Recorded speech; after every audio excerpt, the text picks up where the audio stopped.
Tacílio Santana, em Cruz das Almas, o dentista artesão, que tem uma história bacana, faz um trabalho lindíssimo e vai contar pra gente um pouco da história, como começou esse trabalho de desenvolver vários puleiros para pássaros bem no centro da cidade de Cruz das Almas. Bem no centro, é. Eu moro aqui na praça, né, Senador Temístocles, onde a gente tem uma quantidade de árvores muito lindas, né, pés de oitis, que abrigam muitos animais, várias espécies de passeriformes principalmente. E minha mãe plantou um pé de figo, só que os passarinhos comiam os figos antes de ela conseguir colher. Foi aí que a gente começou, eu falei, minha mãe, vamos ofertar frutas para eles. A gente começou a ofertar e isso começou a trazer muitas espécies, sabiás, saíras, sanhaços, casaca de couro, cambacicas, enfim, uma infinidade de pássaros. Só que eu passei a dar um atrativo melhor, né? Decorar esse restaurante convidativo, tornar mais convidativo. Foi aí que eu comecei a perceber que eu poderia utilizar muito material de descarte, né? Por exemplo, como tem aqui, tem um capacete que eu transformei em poleiro, né? Em comedouro para pássaros. E eu uso muito madeira de demolição, para a gente também discutir um pouco dessa questão ambiental sobre o lixo. E isso fez também eu perceber que mesmo morando em um centro urbano, existe uma vida silvestre que resiste e que a gente precisa realmente abrigar ela, né? E acolher ela, afinal de contas, muitas árvores são derrubadas, né? E aí eu proponho com isso a gente desconstruir a ideia de ter um animal, de possuir, né, uma ave, já que a gente tem uma avifauna muito rica, né? E ainda mais nos centros urbanos, como Cruz das Almas, Salvador, enfim, as cidades, Feira de Santana, São Paulo. Eu tenho poleiros espalhados no Brasil todo, que me faz muito feliz, né, de saber que de alguma forma as pessoas também se emocionam com esse trabalho. É a primeira vez participando da Expo Cruz? É a primeira vez que eu estou participando da Expo Cruz. Eu sempre tive vontade, né, mas por causa de questões, né, pessoais também, eu não conseguia, né, um espaço, e dessa vez o pessoal me deu um espaço bastante generoso, onde eu pude trazer uma parte, né, do trabalho e estou gostando muito também. Né? Como está sendo as vendas? Como está sendo essa primeira experiência? A primeira experiência, assim, principalmente no primeiro dia e hoje, está sendo uma experiência mais de educação ambiental. As pessoas vêm, se emocionam, demonstram que gostaram, né? As pessoas têm gostado muito. Eu só estou tendo feedbacks positivos por enquanto, né? Sobre a proposta, né? Uma quebra de paradigma. As pessoas amam os pássaros de uma forma ou de outra e muitas vezes acham que isso só vai se dar numa roça ou numa zona rural, num lugar distante. E às vezes eles se emocionam com isso, de saber que mesmo na cidade você pode ter visita de aves silvestres, de animais livres. Né? E principalmente agora, durante a pandemia, a resposta que eu tive foi muito acalentadora, assim, por saber que às vezes pessoas que estavam morando só, né, isoladas, né, por conta da pandemia, começaram a desenvolver relações afetivas com vários pássaros. De repente essas pessoas emocionadas, inclusive eu até me arrepio quando eu lembro disso, que falavam, né, de que como foi bom o poleiro, porque o poleiro fez com que elas não se sentissem sós. Porque durante o dia, muitos pássaros vivendo, os pássaros desenvolvendo essa relação afetiva, né, e com cantos, né, que eu acho que é a coisa mais bonita, assim, inclusive eu acho que é o ápice do meu trabalho, é quando a pessoa se sente reconhecida no canto do pássaro, né? Que é um pássaro livre que de repente a pessoa sabe que aquele canto é para botar uma comida que está faltando, para mostrar um filho que acabou de ter, que eles fazem questão de trazer, né? E como eu vejo lá em casa, por exemplo, tem uns pássaros com cantos específicos que me traz, né? Não é aquela questão de Dr. Dolittle que fala com os animais, mas a gente se comunica, né? Através de gestos, sons, né? Eles sabem, eles sentem. E são muito expressivos os pássaros. Assim, quando você para e se dedica um tempo para eles, você acaba percebendo como eles reagem à sua presença, né? Se você estiver nervoso, chega muito estressado no lugar, eles também já ficam meio afastados. Quando você tá mais tranquilo, quando eu chego tranquilo, vou cuidar de minhas plantas, eles chegam a se aproximar de mim de metro, assim, sabe? E eu ficar. O que mais se aproxima é o Finfim. O Finfim, ele já chegou a ficar assim, nessa distância que eu estou aqui, mais ou menos 1 metro, né, de distância, assim, eu botando comida assim para ele se aproximar. Ele é o que mais confia, né? Mas cada um é de um jeito especial. Isso me emociona muito, assim, essa relação. A gente falando assim, estamos em Cruz das Almas, no centro da cidade, como é que é a receptividade das pessoas locais? Porque você teve esse olhar observador dentro de uma região muito arborizada, né? E também falando um pouco da comercialização, que você está aqui na exposição de uma grande feira, mas no dia a dia, como é que é o teu processo comercial dos teus produtos? Olha, o trabalho que eu faço é um trabalho bem orgânico e personalizado. Eu não tenho uma pronta entrega, né? Isso é até uma proposta para que no futuro próximo a gente possa ajudar pessoas a produzirem, se sustentarem com esse tipo de trabalho, porque é um trabalho rentável, é um trabalho digno, eu acho que ajuda o meio ambiente, ajuda as pessoas, né? Eu vendo esse material, esse trabalho, esses poleiros para o Brasil todo, né? Então as pessoas gostam disso, dessa atividade, e esse trabalho é sempre personalizado. A pessoa me manda geralmente fotos do lugar, a gente discute primeiro questões ambientais envolvendo espécie, hábitos das espécies do local. Então uma pessoa que mora no Cerrado não pode criar expectativa falsa de ter uma ave que é endêmica apenas da Mata Atlântica, né? Então a gente quebra esse romantismo de ter exótico, né? Essa coisa de você trazer um animal que não é nativo, porque isso tem impacto ambiental para o ambiente e para o próprio animal. Então a gente primeiro desconstrói essa ideia de ter a posse, a gente traz à luz do conhecimento do ecossistema no qual nós estamos inseridos, no qual o poleiro vai estar inserido. A gente discute a dieta que vai ser, vou ofertar grãos nesse poleiro, ou vou ofertar fruta. Então, de acordo com a dieta, você vai selecionar as espécies.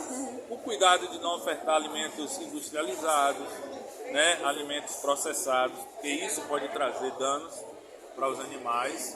E basicamente é isso, e a espera, né? E muitas pessoas não têm o hábito ainda e querem cultivar o hábito. E às vezes botam o poleiro na intenção de ter uma certa urgência. Mas as experiências que eu tenho dos clientes que adquiriram comigo, de pessoas que duraram um ano para receber a primeira visita, tendo que mudar de lugar, até escolher um lugar seguro, como horas.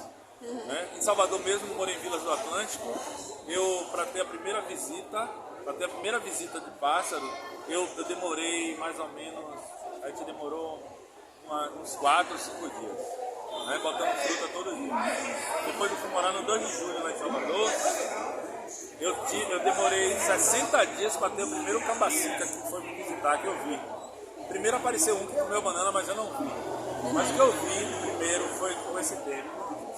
E num lugar bem provável, porque tinha gente que alimentava, mas isso varia muito, entendeu? Então é só ter a paciência de ofertar.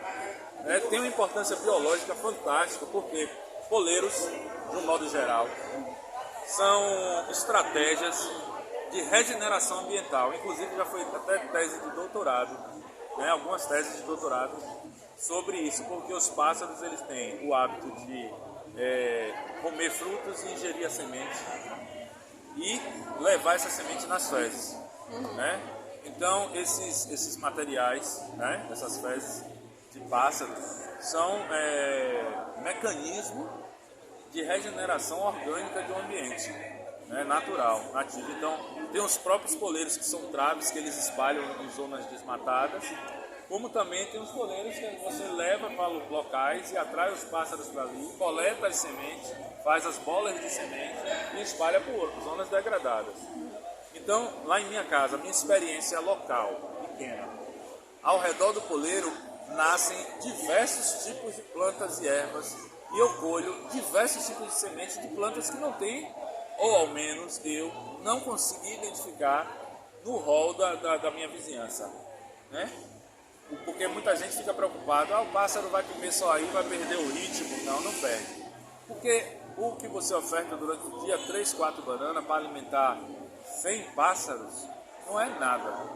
Não é nada. Lógico que vai ter um bem mais guloso que vai ficar ali rodando e comendo mais. Mas isso vai gerar um fluxo de controle biológico de insetos, de controle de espécies invasoras, pardais e pombos. Meu vizinho, a 2 casas, é cheio de pombo. Do outro lado também tem bastante pombo pardal. Lá em casa vão pardais, mas não nidificam, por causa da própria competitividade e territorialismo dos silvestres. Os pombos, às vezes, tentam nidificar. Com os pombos, eu já faço intervenção de ir lá espantar no telhado, eu não deixo eles nidificarem. Mas, mesmo assim, a própria presença de sabiás, casaca de couro, joão de barro, esses pássaros, eles são bastante territorialistas. Então, eles não deixam outras aves meio que se criar lá, entendeu? Então, eu percebo isso, né, na área onde eu estou lá. E continuo transformando tudo que eu acho que eu encontro, eu sempre trago para uma ideia de visualizar. Eu procuro visualizar como o pássaro chega, como ele vai embora. Tanto é que eu vou desenvolvendo, ao longo desse tempo, eu comecei a desenvolver os poleiros. Por exemplo, esses poleiros, eles têm um campo visual para o pássaro que dá segurança visual para quando ele pousar, ele saber, ele se sentir mais confortável, mais seguro para comer. E para a gente, ser humano, também tem uma questão visual da gente poder olhar ele se alimentar, que é isso que dá prazer. É comprovadamente já por várias pessoas, como a presença, a observação de pássaros motivam sentimentos positivos que ajudam na terapia de vários problemas de saúde mental. Quais os valores das peças? As peças são peças orgânicas e os valores também são orgânicos, porque tudo sou eu que faço, né? Minha mãe me ajuda muito a dar o preço. Minha mãe é minha companheira, ela chega e diz, aí não pode ser menos disso. E não sei o que, não sei o que. Eu fico sem jeito, eu sempre tive dificuldade com o preço. Sabe por quê? Pra mim, quando a pessoa já se debruça o olhar e valoriza, isso daí é tipo uma entrada, entendeu? Aí eu comecei a estabelecer valores baseados no que as pessoas me ofertam. Porque muitos amigos, às vezes, eu não cobro. Tipo assim, custa 100, custa 200. Aí os amigos vão chegar, não, pô, tome aí, porque eles são pessoas que gostam de artesanato, de conhecimento, né? Eu sou mais de produzir e desenvolver. Então assim, aí basicamente eu tenho uma linha de poleiro feito com coco e madeira. Olha lá, como é que tá? Tudo jóia. Com coco e madeira, que é um poleiro que eu vendo geralmente por 50, 60, 70 reais, de acordo com o tamanho. Aí vem os poleiros de base de cerâmica, com essas madeiras de demolição, são madeiras de lei, né? Essa daqui é peroba rosa, aí tem pau d'arco. Aí esses poleiros começam o valor de 90, 100 reais. Aí quando aumenta para 2 nichos, já vai para 120, 150. Aí eu uso colher de pau. Aí quando vai aumentando também, já fica maior o preço, né? A raridade dos galhos também. Uma raiz dessa aqui, por exemplo, aí já tem um preço maior, entendeu? E como é que você faz para entregar as pessoas que pedem? Como é a entrega? A entrega é tudo via correio. Tudo via correio. A pessoa pede, eu já tenho já testei algumas transportadoras, mas o correio com as embalagens tem chegado em todos os lugares em perfeito estado, né? Eu uso muito material reciclado também, reciclável, para fazer as embalagens. Por exemplo, aquelas casinhas de botar ovo, eu uso para proteger, ao invés de comprar isopor ou coisa.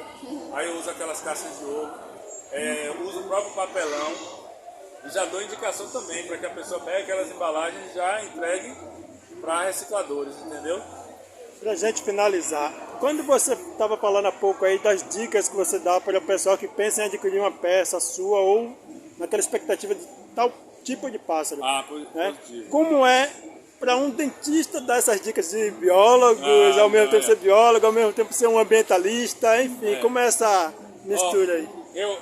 Minha mãe, primeiro assim, eu nasci na escola de agronomia, meu pai era professor de bioquímica e desde criança a gente morava lá, no bairro dos professores. Quem é seu pai? É Alino, professor Alino. Aí, minha mãe sempre teve muitas plantas em casa, né? A gente tinha, meu pai se orgulhava até disso, que no quintal da casa dele ele plantou mais de 50 tipos de árvores frutíferas. Mais de 50 não, desculpe. Mais de 36 árvores frutíferas, ele falava isso. Aí tinha acerola, ginipapo, abacate, parecendo aquela música de Raul, ginipapo, abacate, milho verde, macaxeira, enfim, tinha todo tipo de árvore frutífera. Pitanga, acerola, carambola, saputi, uns 3 ou 4 tipos de banana diferentes. Manga, tinha quatro tipos de manga, de mangueira. Então assim, a gente tinha muito contato diário de vida ali com plantas e bichos, né? Isso era meio comum. Mas eu sempre gostei de gente também, né? Eu adoro trabalhar no serviço público. Assim, não é muito bem remunerado, a gente sabe disso, mas é o trabalho que mais me dignifica, porque a gente lida com pessoas fantásticas que muitas vezes estão ali escondidas, né? Como muito artista que a gente encontra aqui em Cruz das Almas, que às vezes está ali vizinho da gente, está ali escondido, mas são pessoas maravilhosas e no serviço público eu gosto muito de acolher as pessoas. E nunca perdi esse meu pé na terra, né? Assim, de minha mãe, esse amor pelas plantas. Eu cultivo bonsais, nativas, Mata Atlântica, tenho muito bonsai lá em casa. E o amor aos passarinhos, que são encantadores, né? Digamos que seria meu sonho de Ícaro. Eu vou com eles, né? Tipo, eu me realizo com eles. A coisa que me encanta é isso, a gente desenvolveu o laço afetivo, né? De você ver o passarinho ali, sentar no lugar, olhar pra você, cantar, e como se ele tivesse. Eu sempre escuto um obrigado, e aí como é que você tá? Eu converso com eles, eu crio na minha cabeça, na minha loucura, um diálogo. Mas não é loucura, não. Um diálogo plausível para o momento. É como se fosse o meu terapeuta mesmo. Eu converso sobre meus problemas, sobre minhas vitórias. Estou ali, quando eu estou fazendo com a planta, aí aparece um fifi. Eu falei, pô, fifi, eu botei um negócio aqui, não sei o que. Às vezes minha mãe chega e fala, tá falando sozinho? Eu falei, sozinho não, eu não sou maluco, eu tô falando com passarinho. Aí lá, passarinho fala, agora não, passarinho assovia. Ele fala em passarinhês, eu falo em português. Já que falou de seu pai, qual é o nome da sua mãe? Você está citando minha sua mãe, Marlene.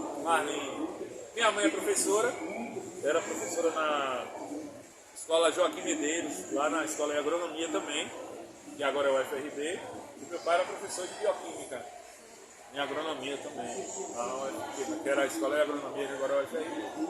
Então pronto, de lá a gente veio aqui pra praça.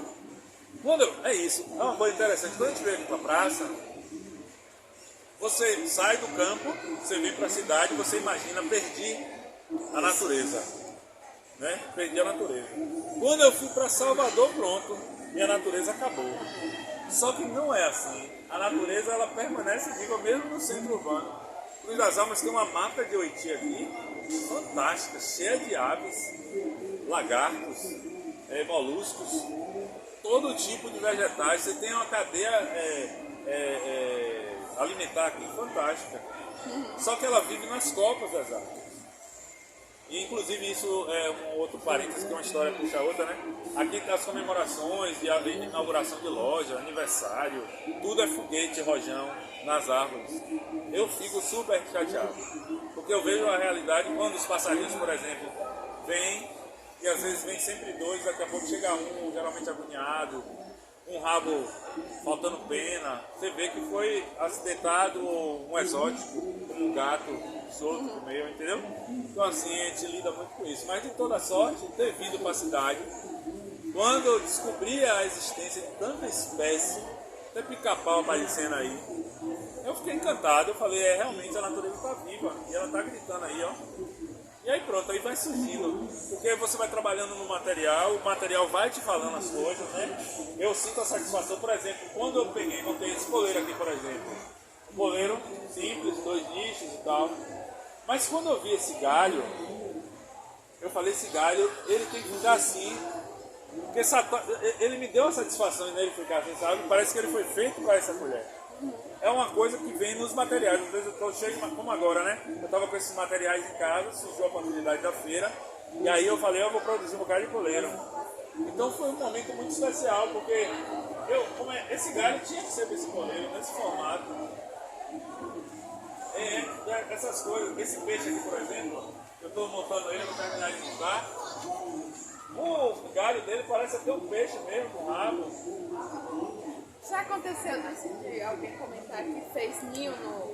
Já, eu tenho uma postagem no Instagram, antiga já, eu teria que voltar para achar ela, de um passarinho que fez ninho no poleiro, que pra mim era improvável. Tanto é que quando as pessoas falam, ele vai fazer ninho aqui, eu sempre digo, eu acho impossível. Por quê?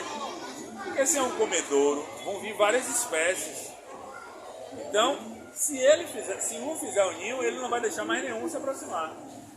E uma moça, que Gel, o nome dela, Gel, ela mora no Santo Antônio, além do Carmo. Não é Santo Antônio, além do Carmo, ela mora no Carmo. Ali no Carmo, ali pela Cruz do Pascoal. Ela mora ali, mas numa casa que é virada para o mar. Aí a varanda dela é grande, tem tela, por causa dos gatos dela. Só que ela botou o poleiro num canto assim, que foi uma cerâmica que eu trouxe de Xixi, quebrou. Aí eu encontrei lá na beira, lá onde fica a cerâmica. Só que eu achei tão linda a cerâmica, sabe? Rústica, trabalhada. Só que estava quebrada, não tinha valor comercial, eu trouxe e fiz um poleiro em cima do outro, assim. Como se fosse uma casa e um mezanino. Aí o passarinho fez o ninho embaixo de uma e da outra. Bem onde tinha os galhos mais emaranhados. E procriou um sanhaço do coqueiro. Eu achei aquilo, ela, você disse que nunca ia fazer ninho, ó. Eu falei, tá aí, ó, tá aí o sanhaço para queimar minha língua. Mas ela falou, realmente, enquanto tava com o ninho aqui, ninguém encostou. Só ela que comia. Só ela que comia. Só encostava quando tipo, ela saía para comer, encostava rapidinho, mas ela já vinha logo. Porque quando saía um macho, ficava fêmea. Aí ninguém gostava. Por causa do filhotinho, que eles não vão perder. E é isso, hoje em dia esses modelos de poleiros são os modelos assim que são mais funcionais, né? E durante todos esses anos eu trabalhando, são os poleiros que antigamente eu tinha uma certa dificuldade de colocar as cerâmicas, eu tinha que amarrar muito, o excesso de cordas também sujava e tal. Hoje em dia eu já consigo fazer um poleiro mais leve. E eu utilizo muito essas madeiras que eu encontro muito, né? E é também um instrumento de sustentabilidade de ajudar pessoas a ganhar dinheiro, né? Um fundo de educação ambiental, né, por trás disso.